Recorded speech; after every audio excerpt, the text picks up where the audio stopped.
NZ Aerosports, Icarus Canopies, now Gyro. That's right, we've rebranded, and Gyro is our next generation. It honours our founder, as that's the name we knew him by, but Gyro also marks the start of a new chapter. And not to be biased, but it's going to be fucking epic.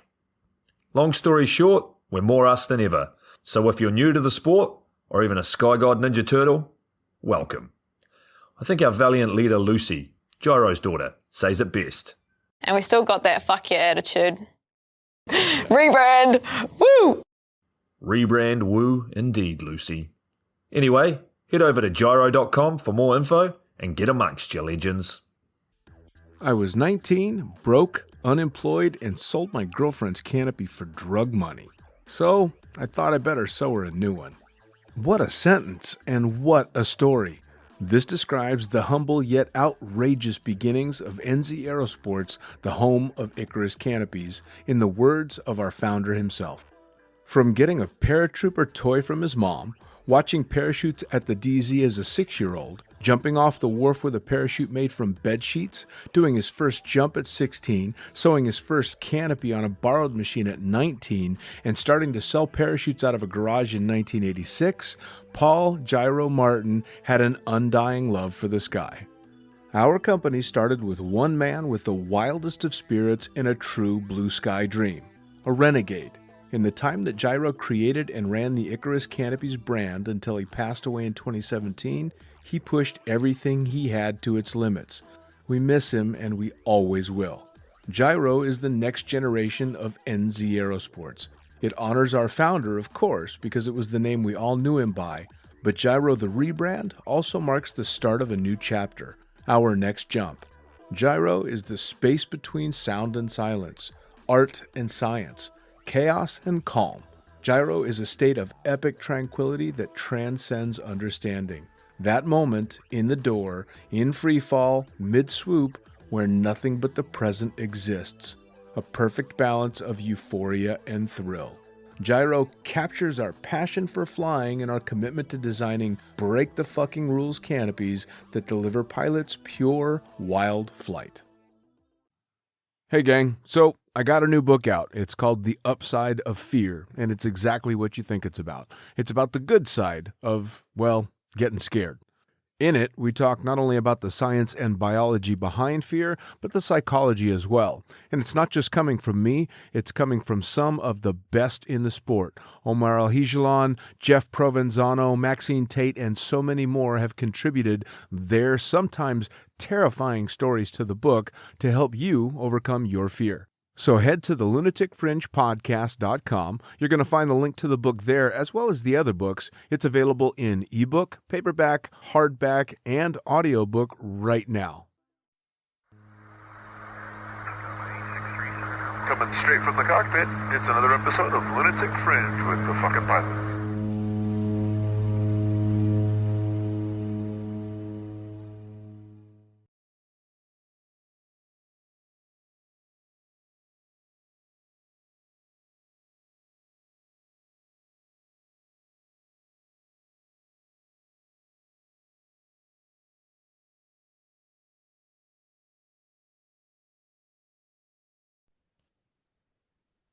Ready, set, go! Back in the can for another edition of the Lunatic Fringe podcast, and a friendly, familiar face, certainly to me now.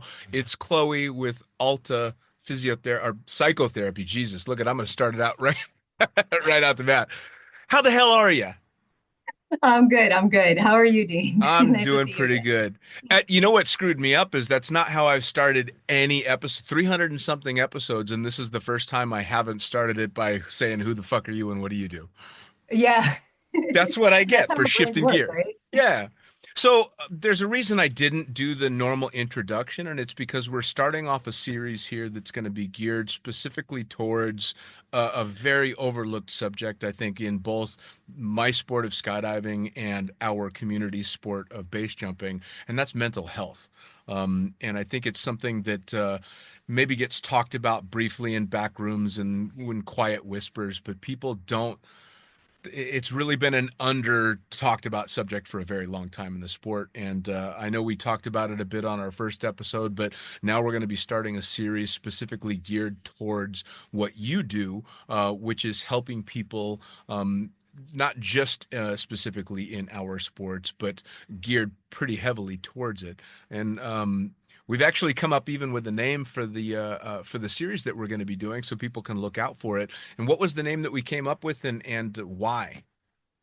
Yeah, I think we're going with spiked. And the reason is not only because yeah, it sounds edgy and all that, but spiked is actually if you think about neurology, right? It's a neuron's brief, all or nothing electrical impulse, right?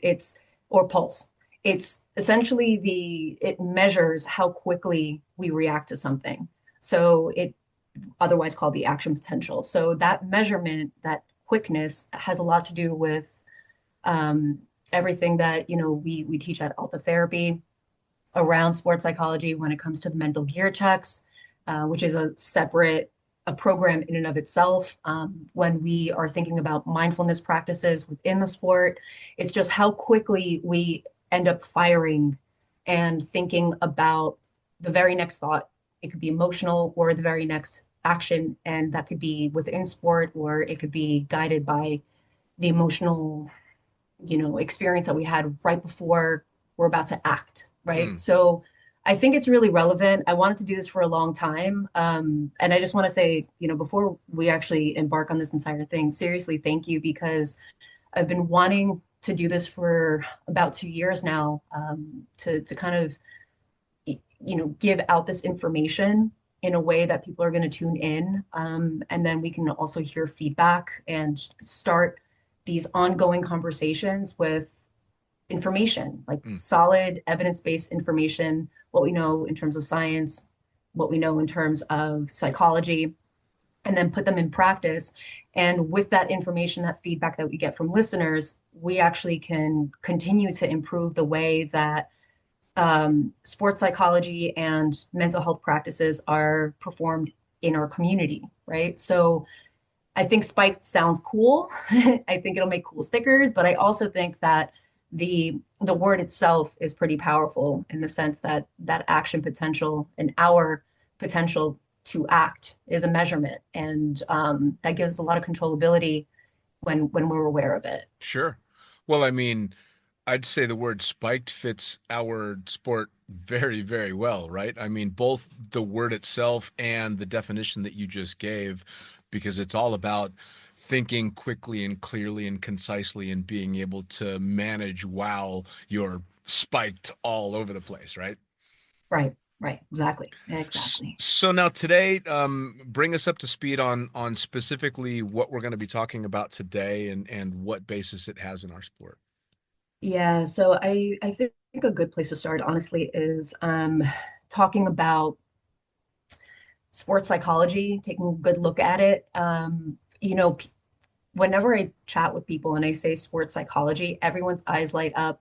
They associate that term and the practice with, heavy interest, right? I think that there is this assumption that through sports psychology, we're going to end up using those tools that are traditionally given to athletes in more traditional sports like, hockey, basketball, football, and that we can actually use those methods to make ourselves better, to measure our performance, and get the results that we want. Um, and I think it is a really necessary place to start by demystifying what sports psychology is and what athletic psychotherapy can be for our sports, and then actually differentiating and then talking about where sports psychology falls short, Mm. right? Where it actually fails us in the extreme sports community because this isn't tennis, it's not golf, it's not hockey. And because we have lives that are literally at stake with psychological and emotional missteps, not just mechanical errors, right? But where it comes to what's going on the inside, I think we need to redefine what sports psychology can be for us and understand our community and demographic and incorporate our needs. So I kind of want to start there, and yeah. Um, let's see. What I have here pulled up for anyone who had participated in the Parachute Industries Association conference, the the symposium, the seminar that I did was like this 2 hour long thing, and I want to kind of maybe start our conversations breaking down whatever was already, um, like performed or Sure. not performed. Sure. Yeah. Yeah.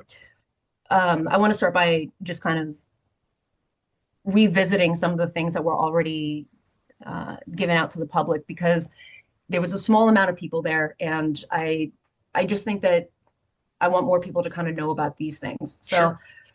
let's talk a little bit about acuity and what acuity means in a sports psychology context and what it means in a psychological context. Um, Acuity is obviously it's our ability to pay attention and our ability to pay attention metrically, right? Um, when we go to the drop zone, we think about, well, our acuity is on wind, it's on our gear, it's in terms of our traffic, right? For exit points, it has a lot to do with the wind, it has a lot to do with conditions, and obviously our gear as well, and the plan, right? The line of flight, and all of these kinds of things that are really specifically to the sport. So I think a good place to start is I'm going to ask you, Dean, like if I were to, I'm going to give you a couple of words, right? We're going to do this like this 2 minute exercise. And I want you to kind of think about what comes to mind for each of these words. So you don't have to be perfect around it. You just kind of blurt out whatever you think, right? Um, when I say psychotherapy and I say sports psychology, what do you think?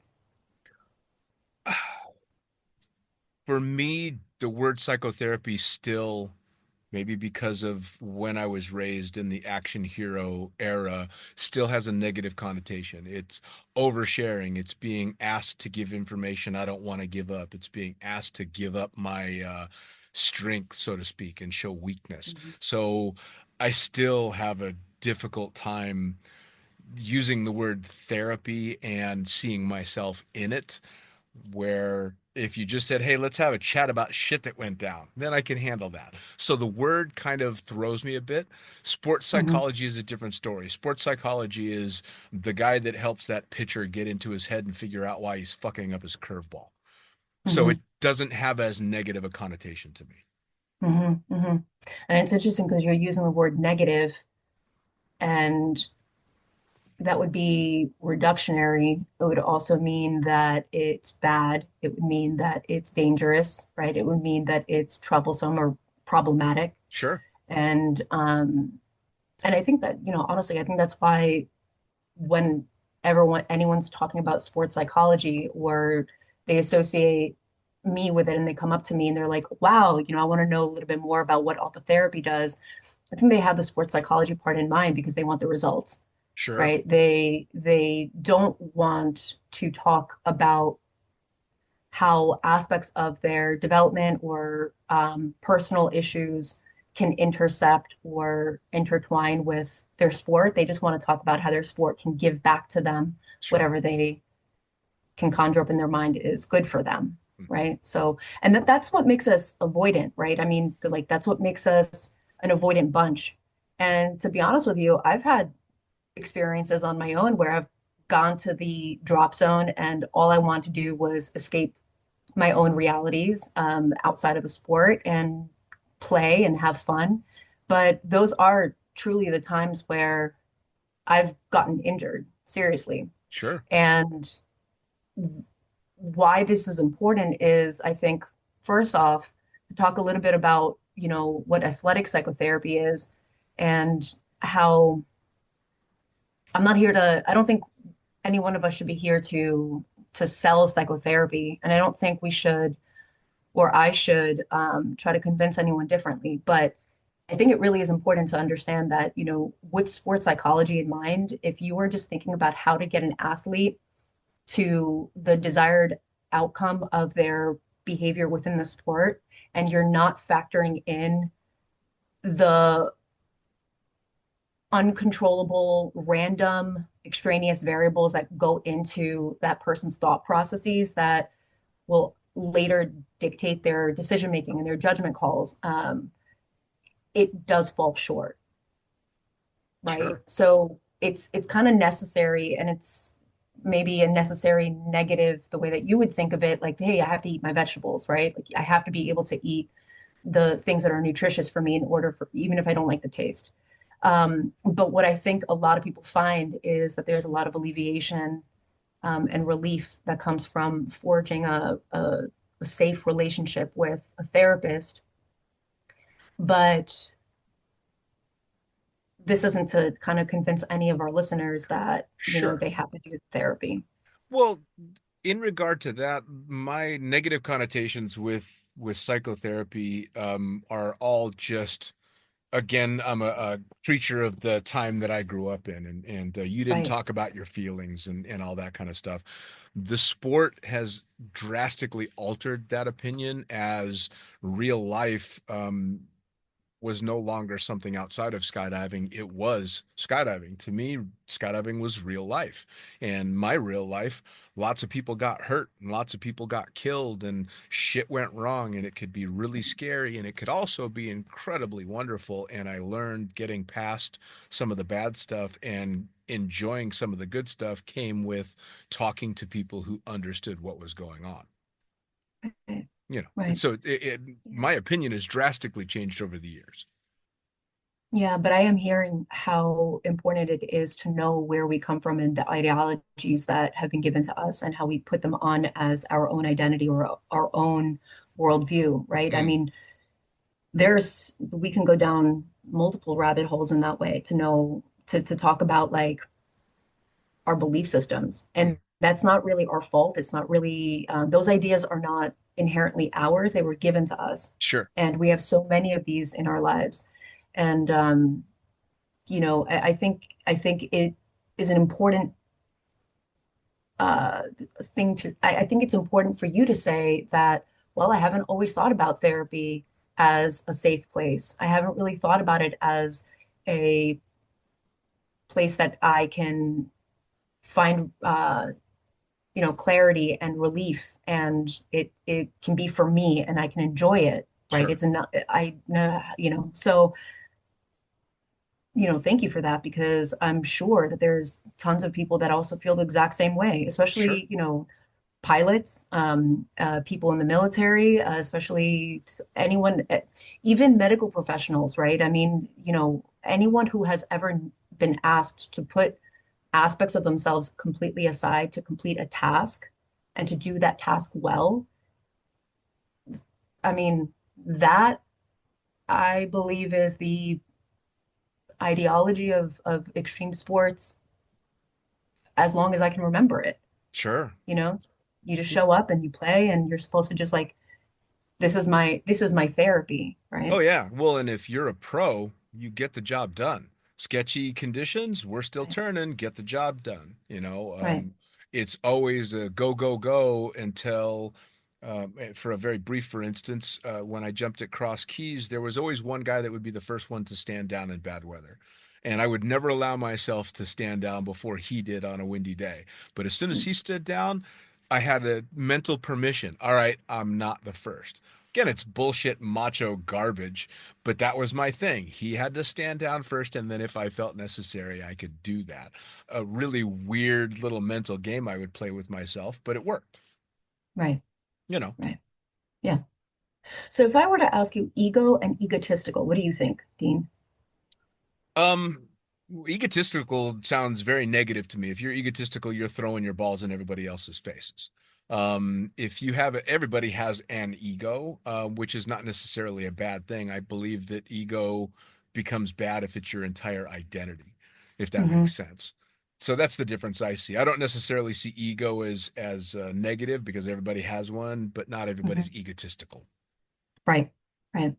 So the way that I like to describe it to clients, and when it comes to the ego, is that I agree with you. I think um, its original definition was constructed specifically so that we can have something to call this part of ourselves that is constantly trying to seek information about where to place ourselves in relation to time and space and those around us. So like who am I in relation to the things that my my brain I visually see in this room, who am I in relation to those things? Hmm. So when I walk on the drop zone, who am I in relation to this person or that skill level or uh, an abstract notion about what it means to be successful in the sport, right?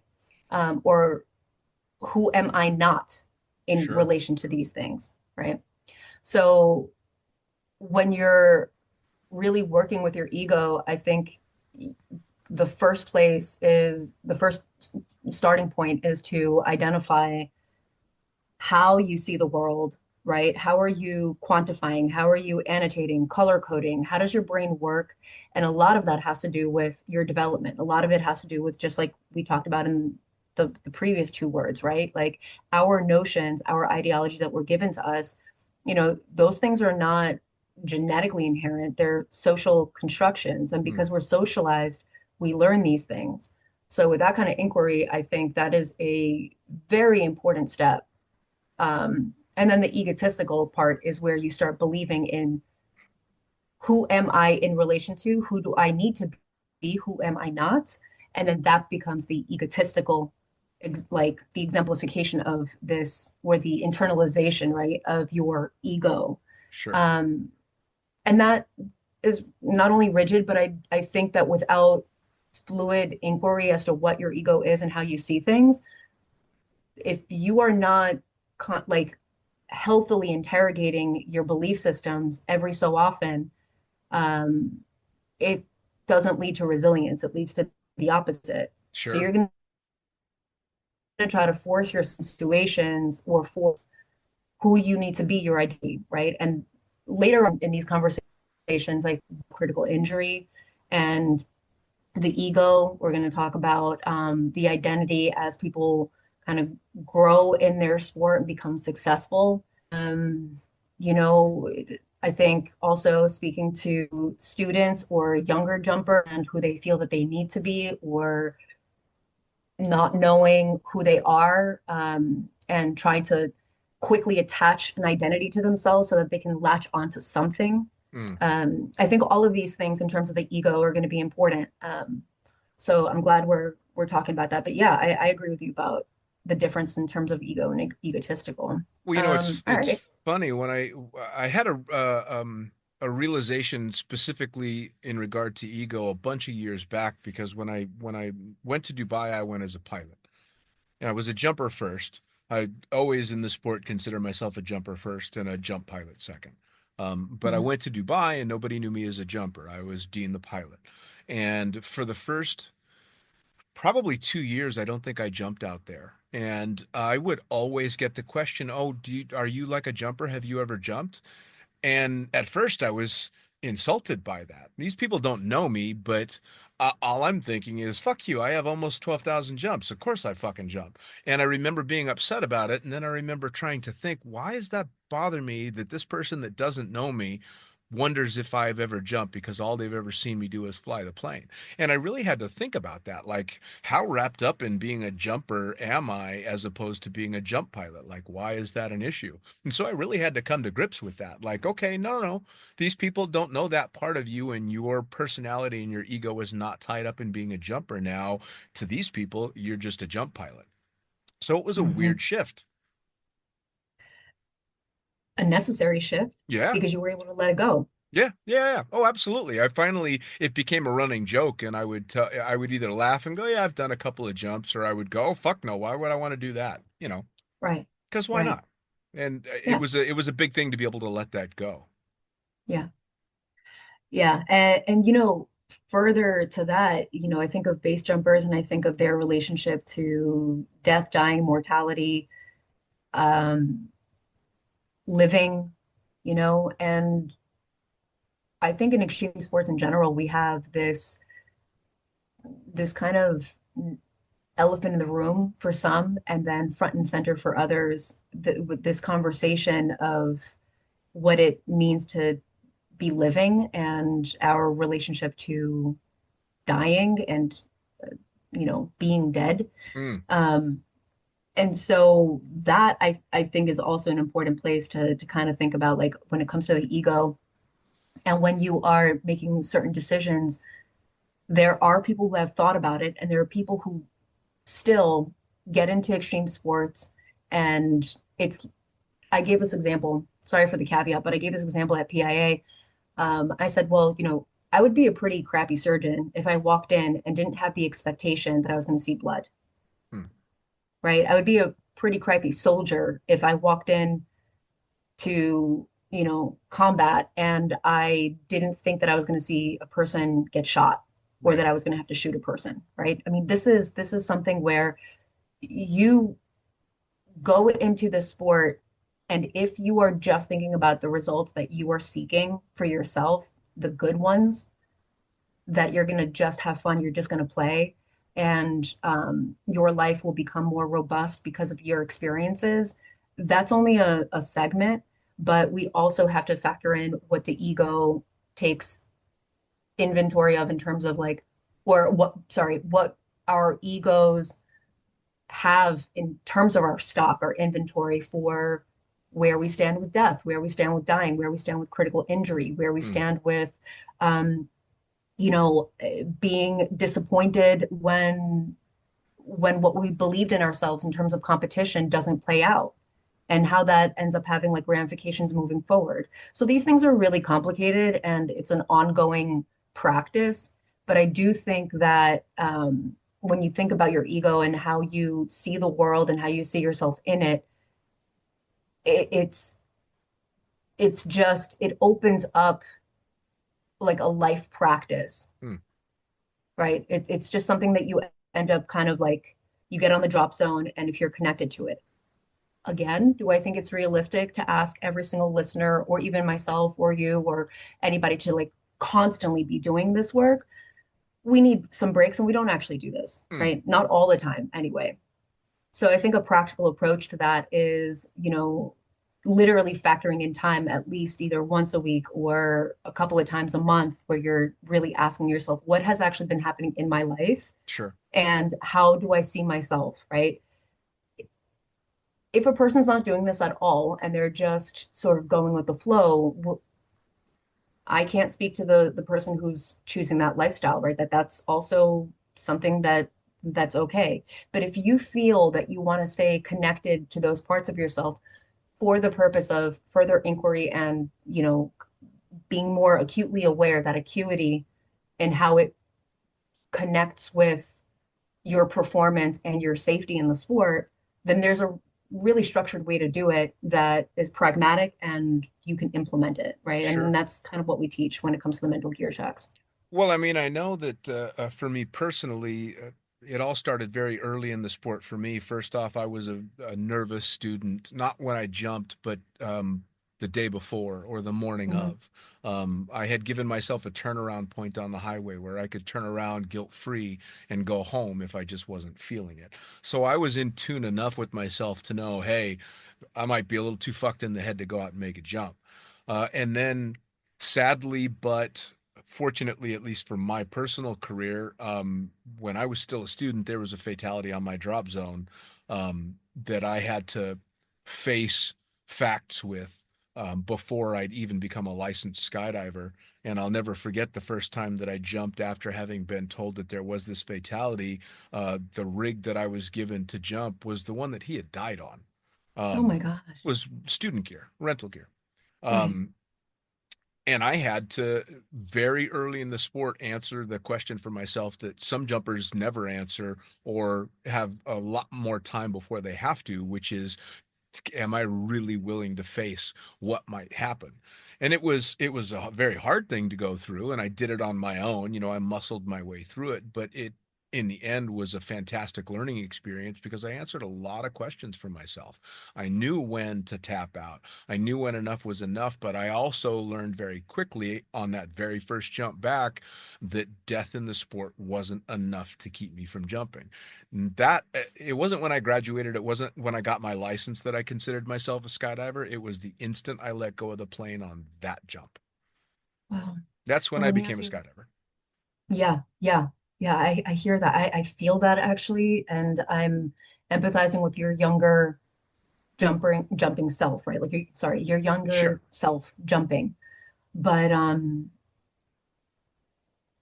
wow, like it's throwing me off because like my empathy is really putting myself in your position and seeing Sure. it through your eyes and like if someone were before that fatality were to happen, if someone were to take you aside and tell you, "Hey, I have information that I want to give you about death and dying and the possibility of this in the sport and the realities of this in the sport." How keen would you be to sitting down and having that entire conversation? You know, honestly, it would depend on who it was coming from and what they were to me.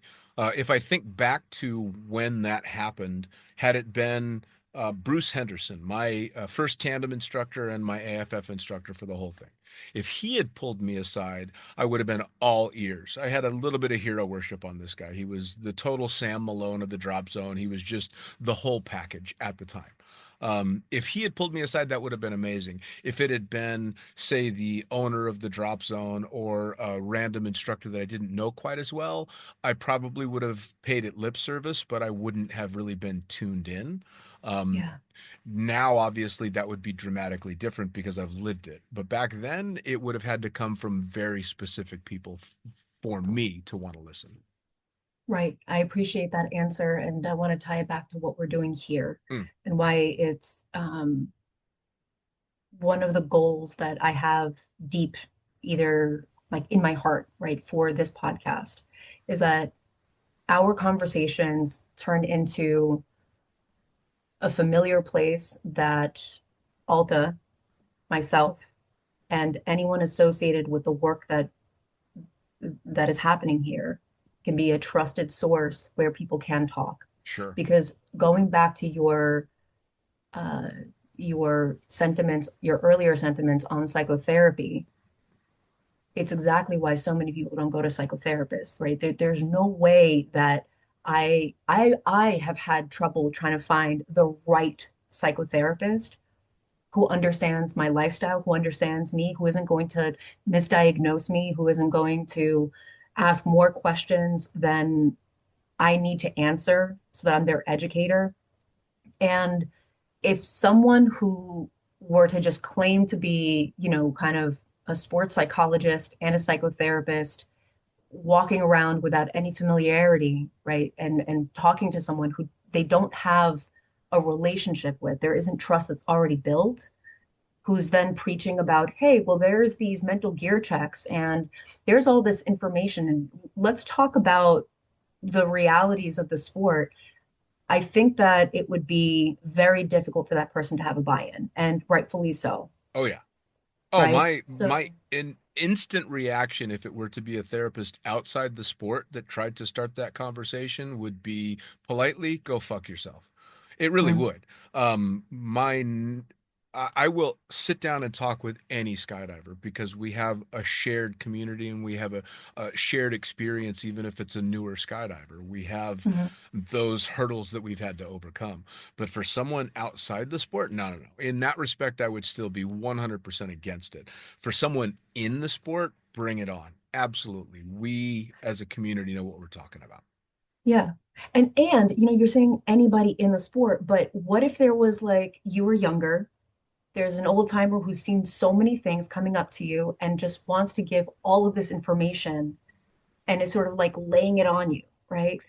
It can that can be a bit too much, right? I mean, we've all had that happen because, and I'm turning into that older jumper that wants to spread my wisdom all over the place, and so I see it in myself, and I've seen it growing up, and yeah, you do tend to pull back because you're like, oh Jesus Christ, man, we're not back then. Things have changed, and you want to try and push forward, but the guys that really know how to do it well are the ones that are sprinkling in that wisdom when you don't necessarily know you're taking it in.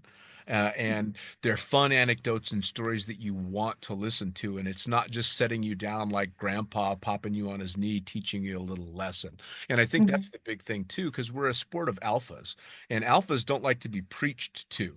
They want to be Hmm. talked to and they want to be entertained. So Hmm. you need to find a way to mix all that in to keep us Hmm. engaged, right? Hmm. Hmm. Yeah. Yeah. You're talking about like, the whole grandpa image, and I'm thinking about like the whole worried mom image, Yeah, same, right? Like same. I walk on the drop zone and I have tried to finely tune this, right? Because there's this kind of misnomer if I were to even open my mouth and talk about psychology, right? Sure. It's not a place, it's like, we're not, what are you doing? Like, or some people are interested, but the second that, you start giving all of this information, Yeah. it's too much, Yeah, right? yeah. So there's a time and place, there's a way to do it. And I wanted to bring that up because that's the key to getting through to people. And how once you hear psychotherapy, you're like, oh God, I have this not negative connotation. I also just feel like I'm gonna end up going there and I don't want to, Sure. right?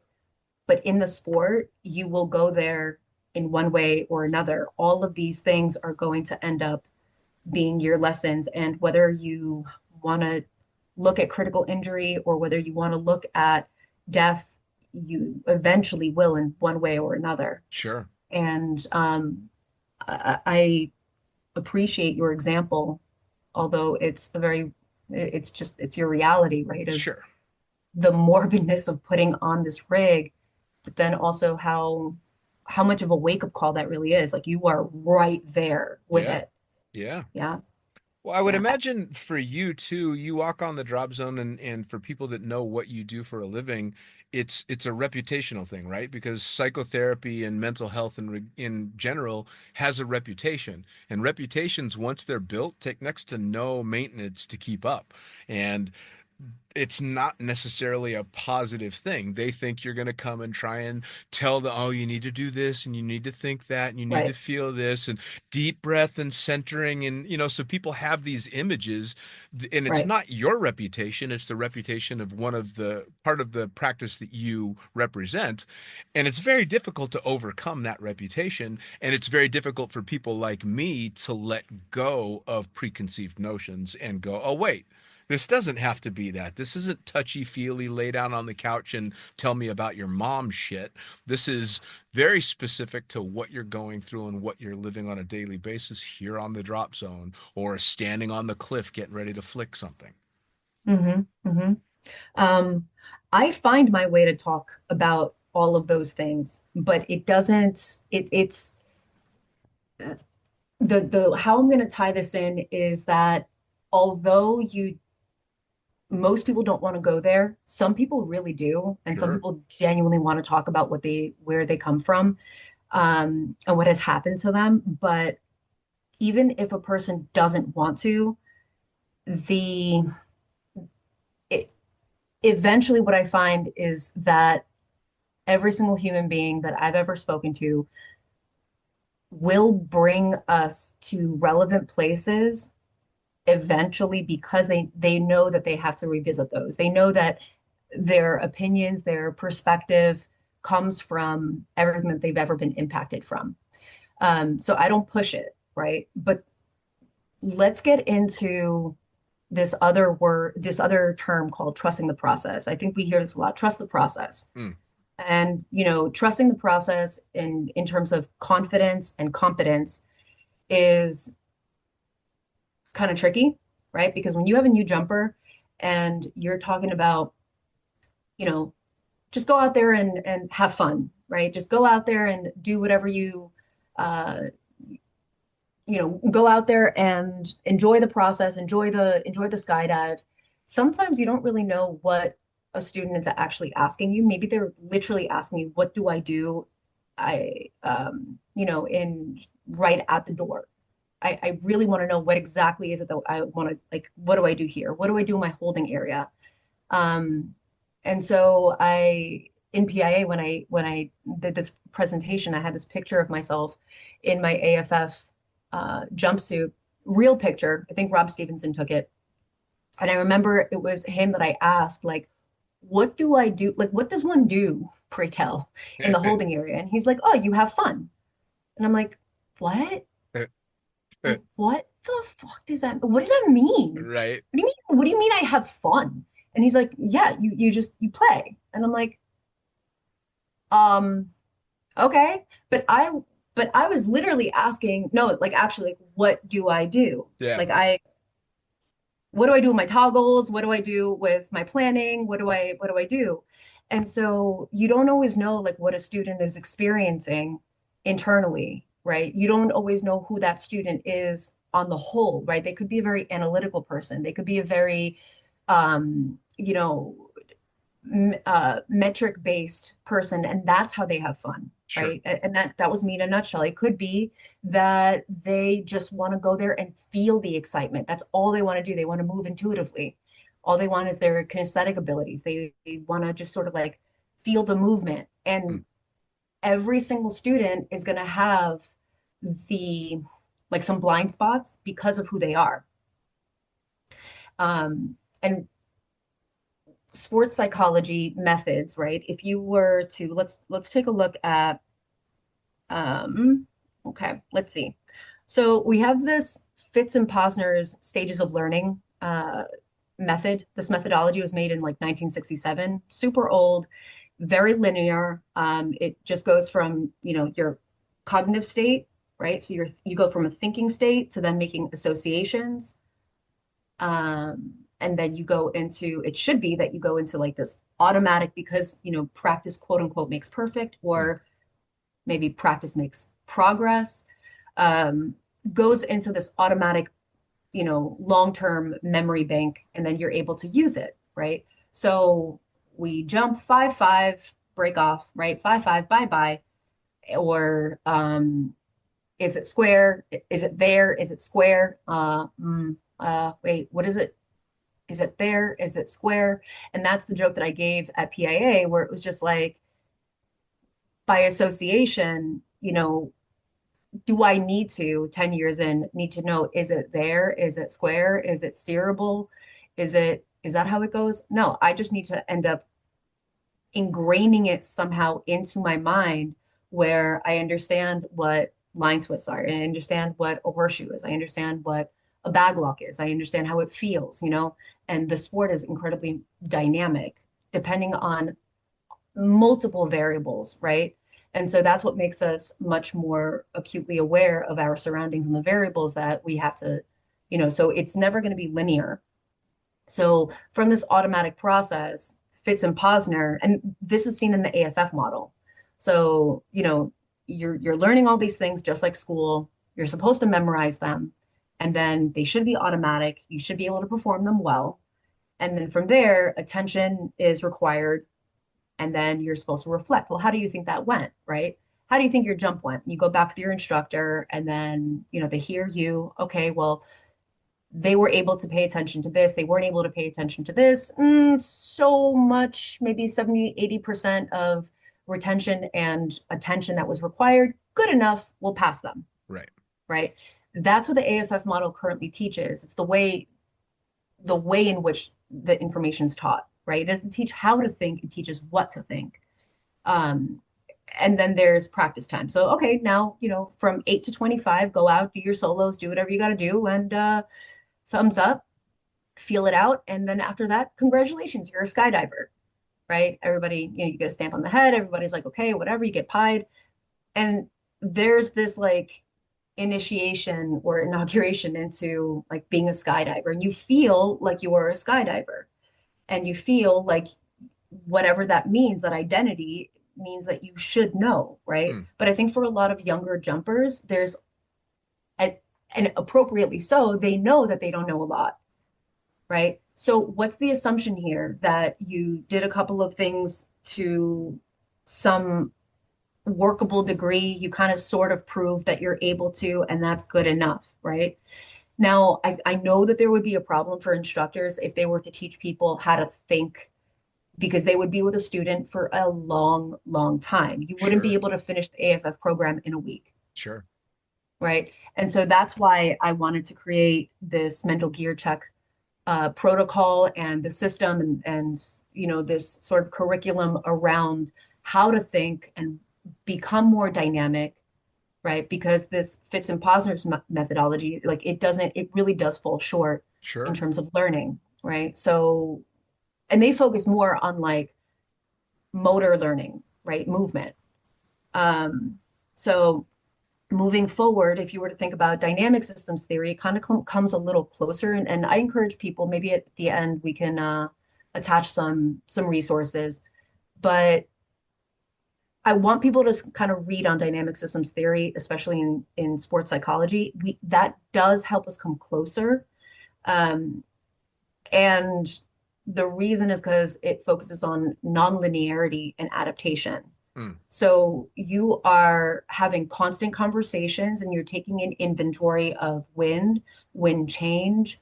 You're taking inventory of, turbulence and like, what's another one? Elevation, right? And air density. If you're going and traveling from Arizona to California to Florida and New York, or then you're going to, a different place, like your wing is going to fly differently. Um, all of these things have to do with the sport and being dynamic and using your skills of what you know and sciences in the sport. Mm. Well, psychologically, you could do that as well, right? So when you become more dynamic and acutely aware of using your emotions and reading your emotions and knowing that your emotions are not just like to feel them and to sit with them, what that really means is that when you're sitting with your emotions, you're actually staying long enough to be able to decipher, to decode what the actual word is. So roughly, I think we have like, it's about 50,000 words in the English language, and we have approximately 3,000 words to denote emotions. Mm. But most of the time, when I ask how people are feeling, I'm good. Sure. I feel sad, I feel mad, I feel happy, right? And we have to kind of start from this like very rudimentary version or level, and then eventually try to get a person to branch out in terms of their vocabulary. Well, when I ran this seminar, I asked people, like, do you know what your gas gauge does? Do you know like where it's taking information? How does the gas gauge work? What about your airspeed indicator? Do you understand how that works, right? So if you are running on E and you wake up in the morning and you're going through a life transition, a divorce, a breakup, financial stress, a medical issue, family issues, a family medical issue, something that is that's triggering, something that is preoccupying you in your regular life. And you show up to the drop zone, and what happens? What's up? Hey, how you doing? Oh yeah, I'm good. Okay, I'm great. And then all of this oxytocin spikes, right? Oxytocin being the neurochemical that helps us bond and also feel a sense of comfort, and everything rejuvenates. We actually have our immune system goes up. We feel really, really good. Mm. So a lot of the reason why people love these communities and these spaces is because the moment that you park your car and you get out, or the moment you grab your gear and you're talking to your friend on the phone and you're about to go to that exit point, there's a sense of camaraderie, there's a sense of togetherness, and then there's also the adrenaline that spikes when you do the jump, and then there's all of this like relaxation afterwards, and you feel relaxed and calm. Everything is neurochemical, right? And so without knowing that that's happening, the same way that you don't know that the acid in your stomach is breaking down your food, you don't sit there and like pour acid in your stomach like you do fuel in your car or your airplane, right? It's all automatic.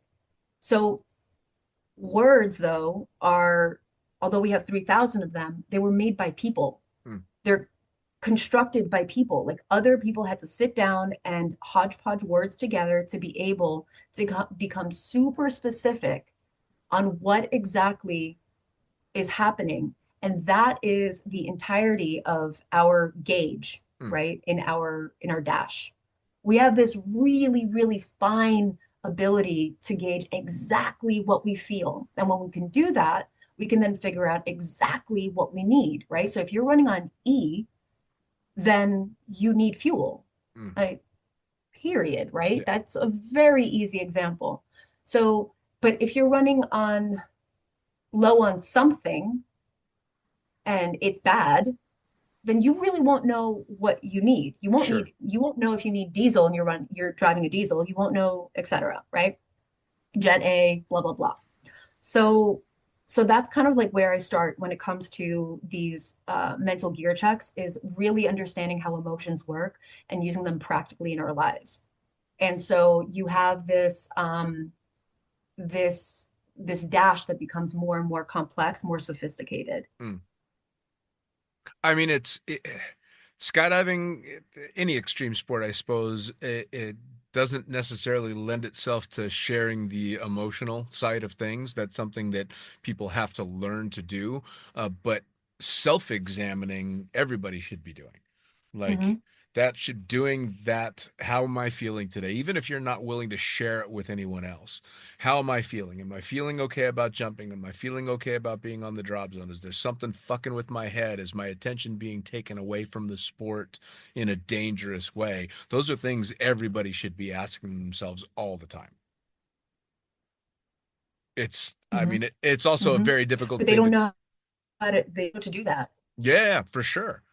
Well, and again, I suppose you learn after a certain amount of time you have to face shit if you're going to be in this sport. But talking about it can be a very, very different story. Again, because you walk on the drop zone and it's all, hey, everything's great. I'm happy and we're on the drop zone. And nobody wants to talk about bummer stuff unless it just happened. And then it's usually, all right, get off the subject as quick as we can. Let's not think about it. We don't think about it or talk about it, it's not there. Right, right.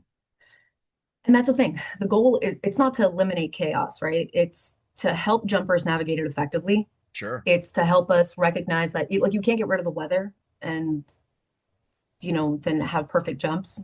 I mean, you can always show up and be very selective, sure, but our emotions don't work like that. So that analogy only works when it comes to dealing with the chaos and being part of it and finding the equanimity, the ability, the controllability within chaos and the coping strategies and the tools and mental tools to be like, okay, I understand that this is happening in my life. I also understand how it's going to impact me, my decision making, my my estimation of confidence, felt confidence versus actual confidence, Mm, which to feel confident, you can just tell yourself egoically that you feel confident and that you because of your previous experiences, because you've done it so many times, you should be able to do it again. sure. Um, That's a really weird thing in the sport too, though, right? I mean, I don't know how many times, even very late on in the sport, with thousands of jumps under my belt, I'd still be going to the drop zone feeling fucking off. Just not quite there. Don't know why. I have that weird feeling in the back of my mind, like today's just not a good day to jump, even though the sun is shining and the birds are chirping and all that stuff. It's a weird thing, and that ego gets in the way a lot of being able to really assess how you're actually doing, because your mhm, ego tells you you should be fucking ready to go balls out today. right, right, right, right. That's leading me to this next part that I think that we should kind of talk about right now, on how we learn. Um, all of this is coming from wanting younger jumpers to be able to develop these skills and then also trying to answer why do experts in the sport die? Sure. Why do people with so much due to non-mechanical error, right? Like why, how can you get to this place where you've done things so many times, right? So obviously this non-linear model falls short, being results driven and looking for what you can get out of the sport and having a process that is just sport related falls short. And how can you get people who dedicate their entire lives to think about and take stock of everything that they're experiencing to ask a critical question before a critical injury or a fatality occurs. And that does not even promise, and I don't even seek to try to promise that mental gear checks and what Alta Therapy's work promotes is going to prevent all fatalities, right? Like that, Of course I not. hope people do not, right? Of course not. Um, but the idea is that we can try, and that I've seen in my experience in the community, I've seen people come back from critical injury, and I've seen the complicated grief that comes from a not just injured body, but an injured identity. Mm, And the eagerness to get back into sport, how that affects decision making and how that affects judgment calls. sure. Although we need a lot more experimentation, we need a lot more, we need people like myself in the sport to kind of come together. Maybe it is a call for action, being like, hey, email me if you honestly are a researcher, if you do work in this sport, let's try to collectively come together and figure out, can we even quantify eagerness, complicated grief, decision making, and judgment calls, judgment making, with outcomes, right? Because you can have this outcome of what you want. My result or the outcome, the win that I get is, wow, I'm back.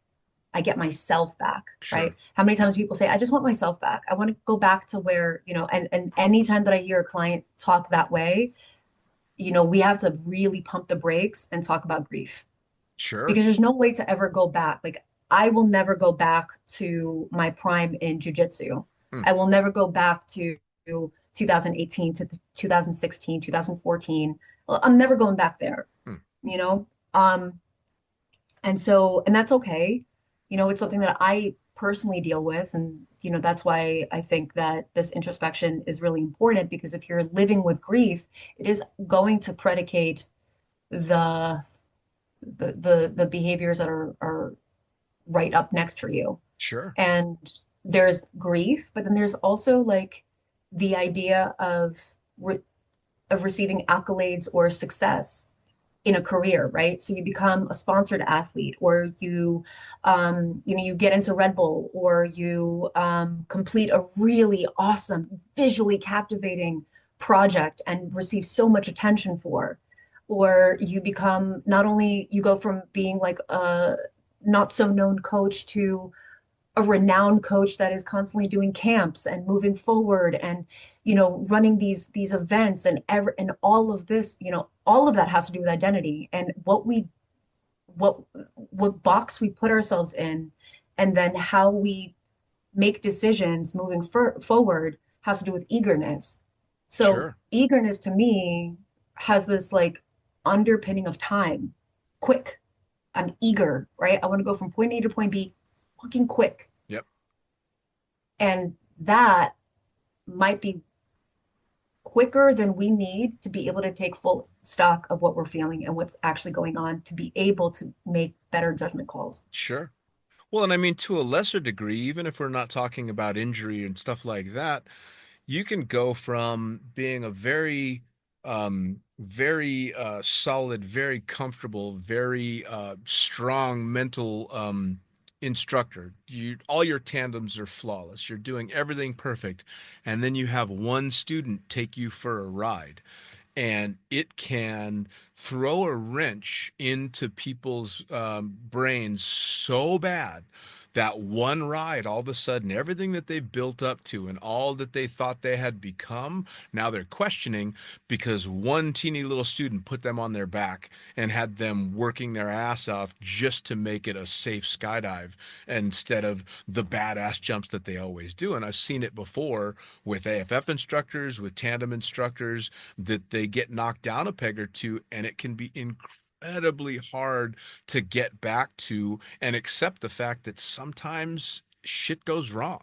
And it's Right. very, very hard for you to realize when your ego tells you you're an amazing tandem instructor and I can take anybody, any size, anything, I can do all this stuff. And then all of a sudden you land from one that almost got out of hand and you're like, fuck. Because we know when we fucked up, we know when something went wrong, even if Mhm. nobody else knows it. And it's that constant reality check in an ever changing dynamic sport that can really catch you off guard. Right. Right. Right. Yeah. And you get stuck. You get Yeah, stuck. And it that has to do with a fusing of a belief system, and that leads to rigidity, which decreases resilience and decreases creativity and problem solving and who you are as a person, right? Now let's look at the positive aspect of gaining accolade and gaining or accolades and gaining notoriety, right, in the sport. It's the same thing, just flipped. You then feel like you have to be able to either push or you have to be able to get the same exact results because of who you are and what you're now known for. sure. And so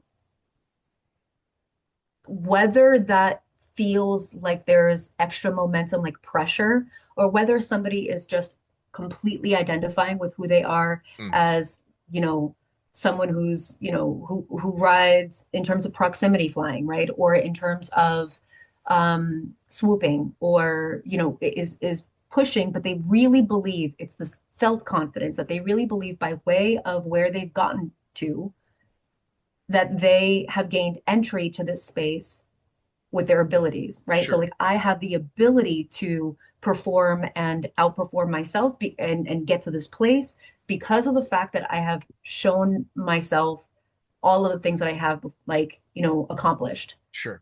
and the things that people say about me and the validation that I've received, right? And so like that's where it's a little bit more tricky because how do you then tell someone, hey, let's stop and let's slow it down, right? It's a lot easier because there's vulnerability in your example where someone is more open to kind of talking about their rigidity and their stuckness, right? But it's a lot harder to slow someone down when they have momentum that is only giving them positive feedback Sure. about who they are and where they're going, Sure. right? And look, what I've learned is to not hold back and to not think like I'm knocking on someone's door at Saturday morning, trying to get them to, come to this side of belief systems with me. I'm not trying to sell anything, but I have long let go of the shyness of reaching out to people when I think that they're headed on a trajectory that is scary. Like if I Sure. feel scared for a person, I'm going to reach out. I did that with Compton. Unfortunately, she went in, she never got a chance to read my message. Mm, And a week later after I messaged her, that's when it happened. Intuitively, I just felt from the last one of the last posts she made about her physical state and dealing with chronic pain, and she was really candid about like what she was dealing with, and I just got the sense that it would have really benefited especially a person like that who's the duality of grief and pain and the loss of self with the eagerness of trying to reclaim and get back sure. was so present, and I couldn't hold back and be the person who says, well, she knows about alpha therapy, then she'll reach out, right? I just felt like not everyone knows that we exist. Not everybody, and I try my best, but it's a matter of like it really understanding that if you were just taking the psychology of like having a mindset so that you could have all of your key performance indicators, your stats, your fly site metrics, everything, and then that is gonna keep you safe. Sure. There's all of this human error and all of this humanness that exists in the equation that there really is no standardized metric that people know of. And that's why I think the mental gear checks, which is like literally, if you look at my worksheets, they are super robust and they're like, it takes months to actually learn these things. Sure. It's concrete information, right? And like, I reached out to her and unfortunately it didn't work out. You know, and And In regard to her specifically, I had her on the podcast when she was still in the middle of her recovery. And she was, I want to say, still 6, 8 months away from being able to jump again, but that's all she wanted to do. It was very clear that that's all she wanted to do. And I remember finishing recording and we talked for a couple of minutes afterwards. And I remember hanging up on the call thinking, I don't know that her drive feels healthy to me. It feels scary to me, but I keep my mouth shut in situations like that because I'm not a base jumper. I don't know what it takes to get where she got, although I absolutely understood where she was and that she was trying to reclaim a part of herself that she felt she lost. I completely get that. Been there Yeah. in my own way many, many times, but I vividly remember thinking, I hope this works out okay. And sadly, I also remember not being the least bit surprised when I heard that she had passed, which is heartbreaking because it didn't it didn't have to go that way. And I had really hoped that she had a long, happy future ahead of her, but she was very clear that she was aching to go back and go big. Yeah. You Yeah. know. And it's really it is sad because it's not even like the onus can be on the individual that goes in directly because they don't really know how much they're grieving and how their grieving impacts their judgment. And I've experienced it firsthand. Like my mom got diagnosed with cancer in 2013, sorry, 2023. I came back from a Mount Hood trip. It was a mountaineering trip, so we summited, and I was super proud of myself. I was super pumped. I also felt like I'm gonna drop my bags, kind of heal up, rest up, and then go back and do Rainier.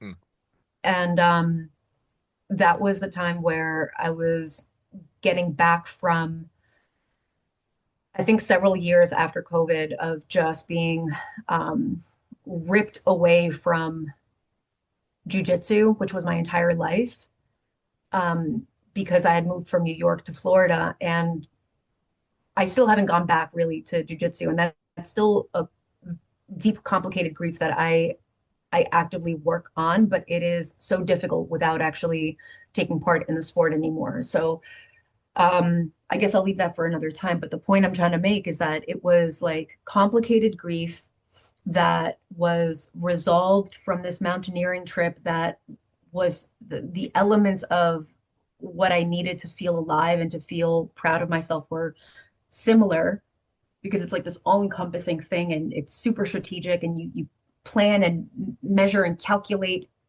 every ounce of gear that you have. And it's just your entire brain is just on fire. And I mm, felt great. I came back. I literally couldn't get up to go pee, and I couldn't have been happier. mm. And 2 days later, then, my mom gives me a call. She doesn't know what's wrong with her.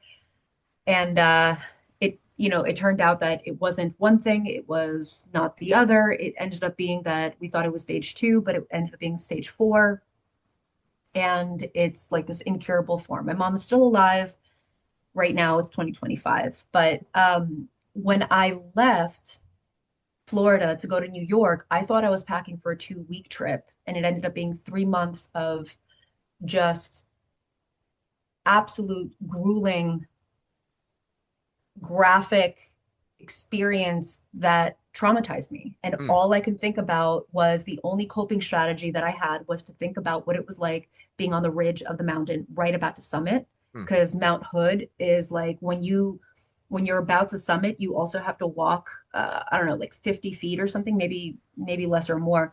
But this really narrow ridge on the left and the right, there's nothing. It's just a fucking slope. Mm, And that day was super windy, and that wind, like if you were to turn and catch wind, right, like some draft, you would need to stabilize yourself and you could easily fall. Like that's how I perceived it. mm. So you have to be just, you just have to look at one foot in front of the next. Sure. So all I did was think about like how to use that and connect myself to the mountain while I was navigating being my mom's caretaker, being her medical social worker, being her daughter, being anyone else but me, anyone else, every other role except for Chloe, Sure. right?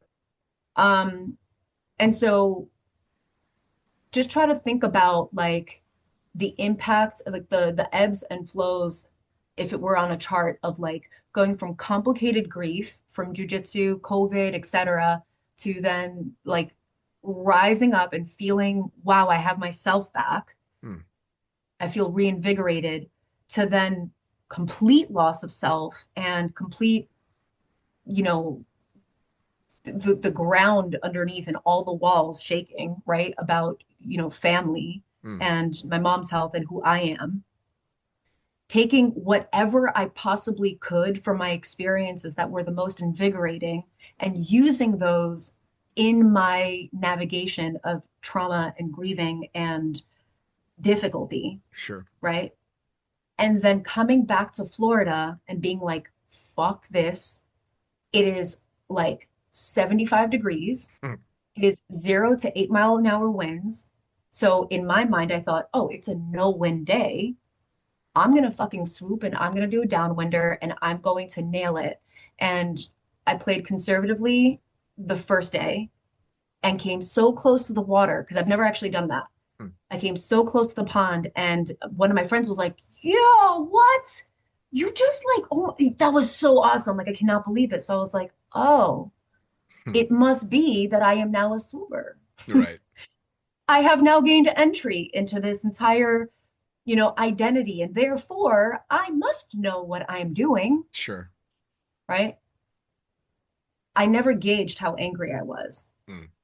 at how much I've been robbed and how much my mom was robbed and how much I was deeply grieving for her and deeply grieving for those 3 months and deeply grieving for the compounded parts of like my life that where my whole life as what what should have been a professional athlete in submission grappling never actualized, even though for 6 years I showed up 7 days a week and I 2 times a day, Sure. right?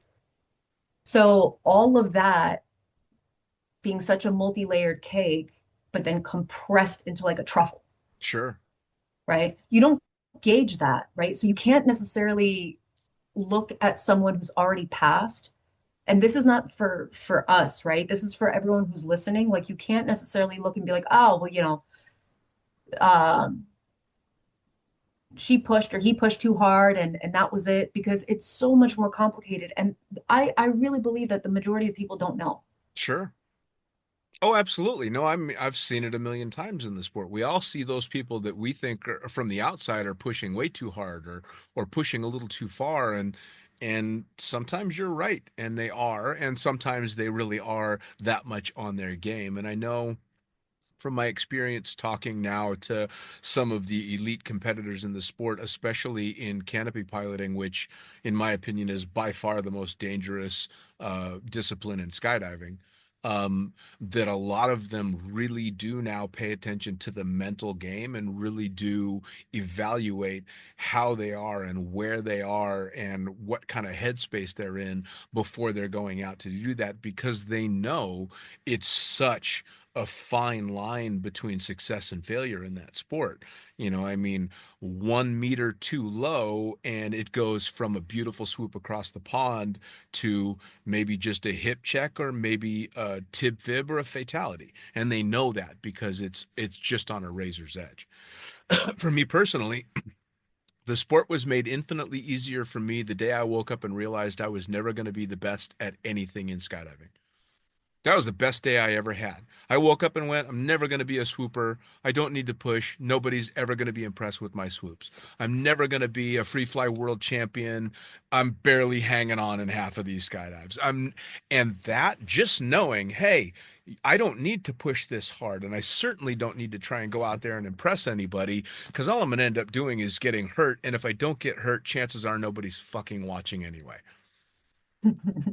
So for me that was the greatest thing in the world was, oh, you're never going to be the best at this sport. At best you're a mid-range skydiver, and I fell in love with that aspect of the sport. It freed it up so much for me. It really did.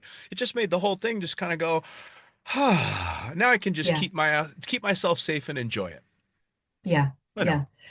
yeah. Yeah, you just gave permission to a bunch of people, I think, listening, that they don't have to.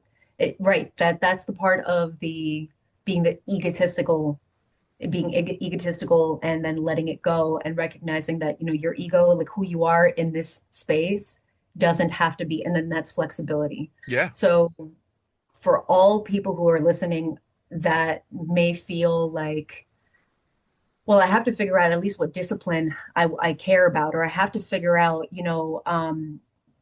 like this one particular maneuver or this body positioning that's going to give me, proximity to the flock or, whatever it is, I have to do any of that.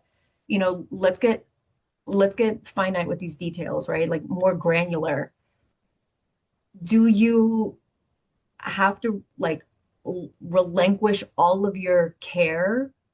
You don't have to do that. Will it help some people? Look, it helped me too, sure. right? I I very often say that I'm not going to compete in canopy piloting. Like if you were to ask me while I was training heavily in jujitsu and I identified, and it took me a long time to actually identify as an athlete in general. I Mm, had a friend who was like, "You're an athlete." I'm like, "No, I'm not." mm, And that was like, maybe 12 years ago, but I was like, "No, I'm not." right. What are you talking about? He's like, "You compete and you train with skill, so you are an athlete." And I was like, "What?" Mm, And little by little, I started taking that on. And then it became like, I am an athlete. And then I want to be a professional athlete. And I really believe that I want to be the best of the best. And then I was like, I really, you know what? It's so much more pressure that I just kind of want to look back on my life and be able to tell all of the amazing stories about those moments that I recall, because no one's going to look back in their 80s and be telling their grandchildren about me. They're going to be telling grandchildren about themselves, sure. right? Like, I just need to know that when I look back on my life, the stories that I tell are going to be ones that are the happiest memories for me and the ones that make me feel the best. Sure. And that could literally have been the difference between that one time where I almost touched the water on a pond in a swoop, or it could be the time that I legitimately like gained a six pack laughing hysterically on a belly jump because I Sure. never do belly. And I was like, that was fun. Yeah, Right. absolutely. Um, for those people who are competing who actually care about it, then the flexibility and finding flexibility in your ego is just tailored to you. Sure. And that's where Of these course. conversations come in. Of course. Well, I mean, and I can obviously only speak from my own perspective, but I mean, I was really happy when that day came for me and I came to that realization. But Yeah. I just decided somewhere along the lines, I don't go fishing to catch the biggest fish. I go because I enjoy the act of it, not the end result, you know? Yeah. And it's been easier for me since I stepped back from working full time in the sport because in skydiving, I knew my place in that sport and my stories, although fun and unique to me, were not unique to the sport. But Mhm. in the real world, holy shit, man, I'm the guy with all the stories. And so it's kind of funny that just average Joe tandem instructor, skydiver, average swooper, nothing big, man, my stories to somebody that's never made a skydive are the greatest fucking thing ever. And Mhm. so again, it put it in perspective, right? It's all in where you stand. For the people that are working towards a specific goal in skydiving, or they know that they want to work towards a specific goal, absolutely do that. But also, I think it's important to keep in your mind that this is a high turnover rate in this sport. The best today is generally not the best tomorrow. It goes Mhm. very, very fast. And as you get into these competitions, I think it's much more important to take an overall joy in the sport than just needing that accomplishment of standing on the podium. You know, Mhm. I think Mhm. that's a big thing for me Yeah. personally anyway, and I think it's a big thing for your mental health as well to just realize, hey, be ready because eventually you're not going to be at the top. Yeah. Yeah. Yeah. So as we work through these, I want to know, I we haven't even decided how many are going to be in the series. I'd like to keep it an ongoing series for quite some time, but in this spiked series, what do you see are our next steps? Like, I'd like to take these for my own personal gaining of knowledge. I'd like to be kind of learning along the way, and I'd very much like to follow the kind of things that you're showing. So if I were to come to you naturally and say, hey, this is me, this is where I am in the sport, say I'm a year into it and I'm looking forward, but I realize that I need to keep my head about me. Where are we going to go next, and what can the listeners expect the next time we sit down to talk? Right. Yeah. I think it's important to know what the personal scorecard is as the way that we teach it at Alta. When someone comes into Alta, all of this is, I hate to say it's like that it's proprietary, but I built a model that specifically mm, takes the personal scorecard is something that originally was used in business. It was talking about like your mindset, your key performance, your progress. Sorry. Um, so I think where we should go is really learning about these sports psychology terms and all the tools that, the rudimentary version, like the kind of skimming over what some of the tools that we use at Alta are. I would like for people to know that because I want people to know what is available to them and then have more in-depth access if they were to work with us, right? Or Nice. work with me. And one thing that we can do is, I think, understand the personal scorecard. This was a model that was used in business at first. The sports psychologists then started calling it this personal scorecard. Um, and what it looks like is it starts off with, examining a person's mental state and then examining their process and then examining their key performance indicators, their stats, their metrics, and then getting the results. Um, Maybe the next time that we meet, what we could do is talk a little bit about the way in which traditional sports psychology approaches this. Like I worked with an NHL player and a golf player who was, he was also working and competing in PGA. And both of these individuals were obviously they were professionals and they were clients of mine. And they had a similar approach because they had worked with sports psychologists before, but they were also very results driven because any traditional sports psychologist comes in, they typically spend anywhere from like 15, 20 minutes. They're actually very short sessions. Hmm. And a lot of it has to do with, okay, what's your mindset? And how can I get what you are feeling in terms of discomfort to mitigate your discomfort to get you to focus with the least amount of time possible to get the result that we want for the sport. And that's the opposite of what we've been talking about today, right? It's like, how can you carve out time to listen to what you're feeling completely to figure out how it's going to affect not just your results, but also your physical safety, Sure. right? So that's where we need to differentiate, and that's where like sports psychology falls short in our sports because there's so much more psychology and so much more emotional uh you know mm, understanding of our emotions Hmm. that is important to Sure. figuring out if the run's going to go well. Sure. Sure. Well, I mean, I hate to sound, and I always do this because I'm a skydiver. I think it's the best fucking sport on the planet. I think it's better than every sport out there, period. So when I think sports psychology with a golfer as opposed to sports psychology with a skydiver, all I can think is, what the fuck does that golfer have to think about? And I know that's totally egotistical, right? That's the asshole skydiver in me going, what a fucking jerk, thinking something like that. But I can't ever separate the fact that what we have to deal with in skydiving can be so much more substantial than whether or not you shank the ball into the woods. There's Mhm. generally not, I guess it could probably happen, I guess, but there's generally not catastrophic injury and death involved in golf. Right. It just doesn't happen. So there is so much more that goes into our sport because it's not just a sport, It's much more of a way of life. It really is.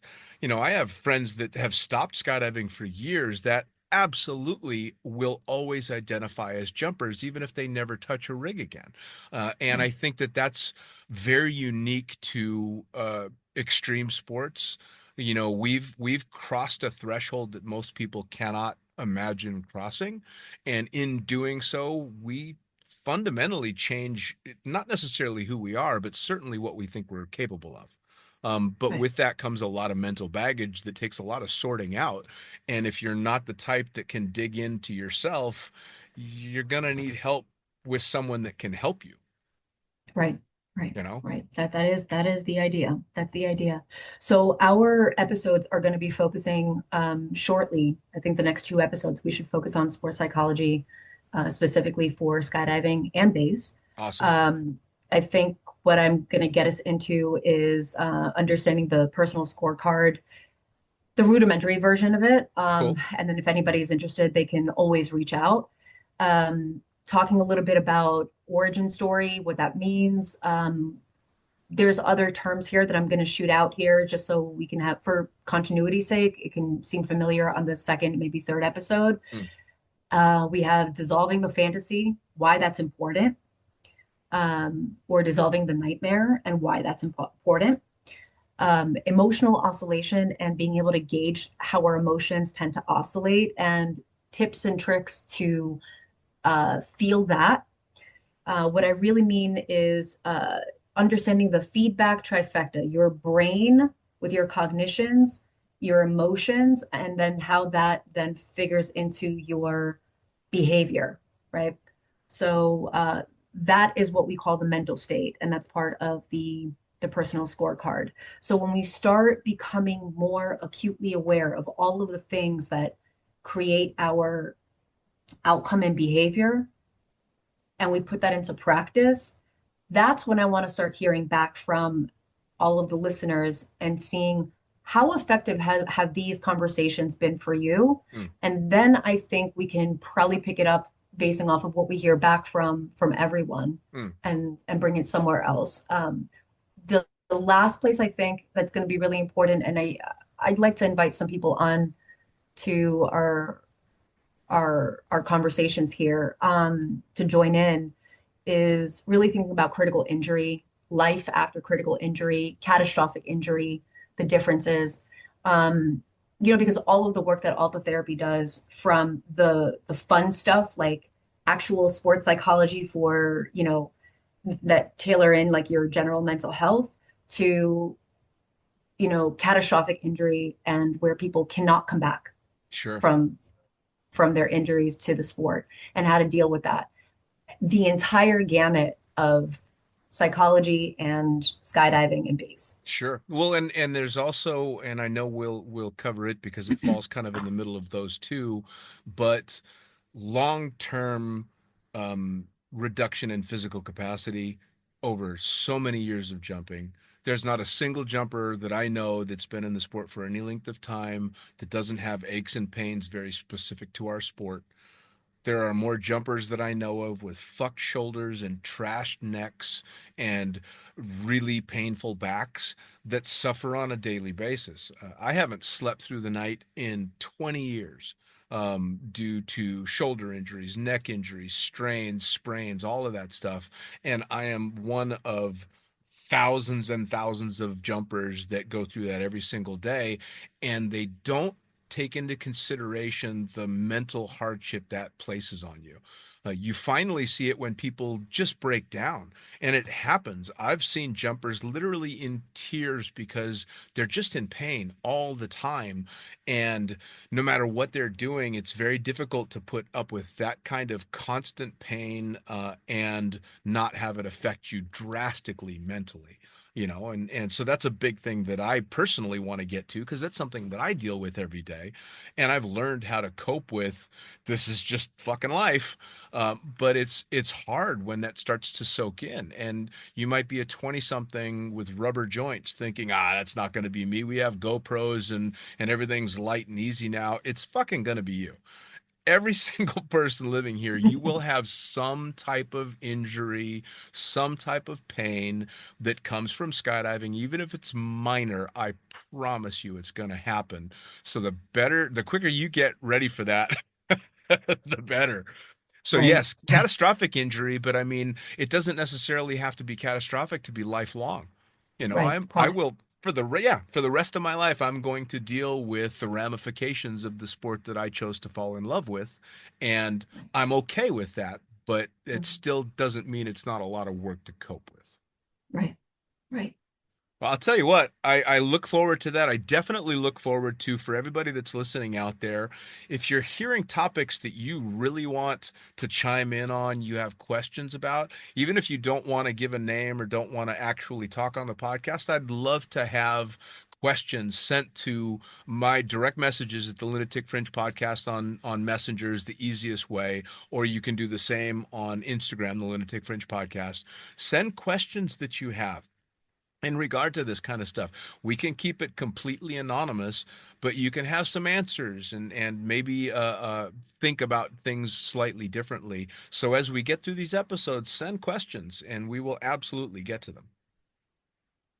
And if anyone does want to personally chat with me about what they're experiencing, I also want to kind of throw out the Alta's website. We have the page, the Get Connected page, and that is just the first way to reach out for support if you feel like you need it. So if anything comes up where it might not even lead to you, having athletic psychotherapy or general psychotherapy, but it might just be that we open a conversation between, myself and you, and you'll just feel more comfortable ever reaching out if you need to.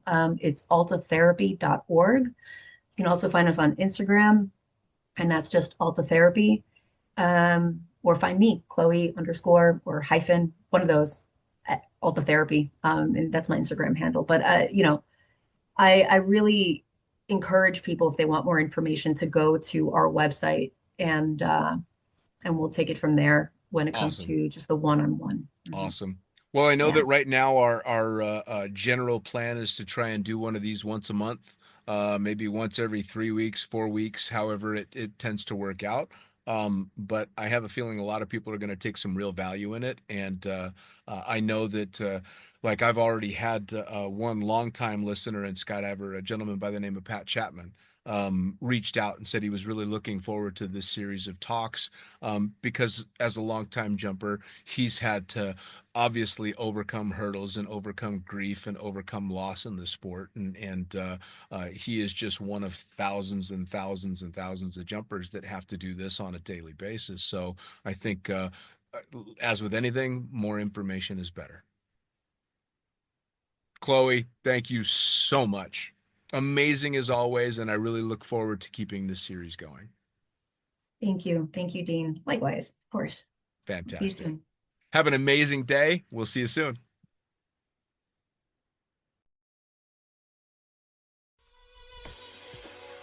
Well, there you have it. Another episode of the Lunatic Fringe podcast, brought to you as always by, well, wait, not as always, actually. Brought to you now by Gyro.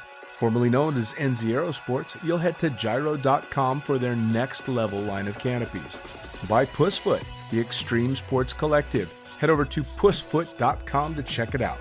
By Summit Parachute Systems, check out summitparachutesystems.com to talk to Jarrett Martin and the gang about kick-ass pilot rigs, rigging courses, and more. By Flyaway Indoor Skydiving, go to flyawaytn.com and check out all the cutting-edge stuff to come. By Pure Spectrum CBD, head to purespectrumcbd.com to check out their wide range of CBD products. And as for us, head to the lunaticfringepodcast.com to listen to any of the hundreds of episodes currently available. Hit the link for our YouTube channel, pick up your copy of the Lunatic Fringe book or The Accidental Stripper, and get a sneak peek at upcoming guests. Once again, thanks for listening. We'll see you next time.